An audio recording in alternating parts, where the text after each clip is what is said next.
What's going on, everybody? Welcome to Dre's Tech Tip, and today we're learning how to use Outlook to create templates.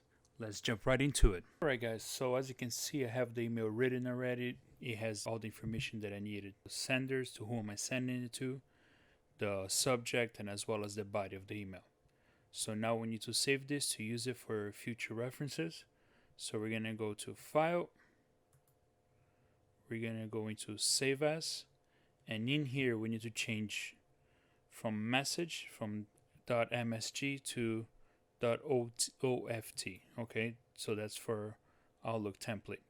So now that we have this one, we're going to go up to the folder where we're going to save it. You know, have your quick access. I am going to be putting into my Outlook Office templates, where I have already 3 of them so far.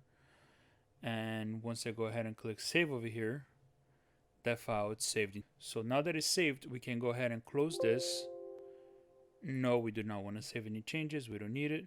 Alright, now that we have the email saved, we come into the folder that we chose to save the email at. And we're going to click over here. As you guys can see, it monthly email recap. So we're going to double click on it. It automatically opens. It's giving you predetermined to be to whom is the email is going to go to. If you have a carbon copy, who's going to get it.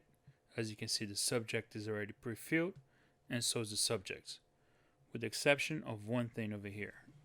The only alteration that you have to do every month is step number 5, which is share email about Dre's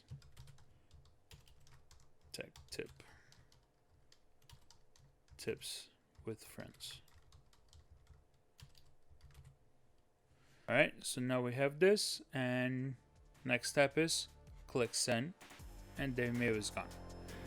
Alright guys, that's going to be it for today. I hope that you liked it. If you did, smash that like button.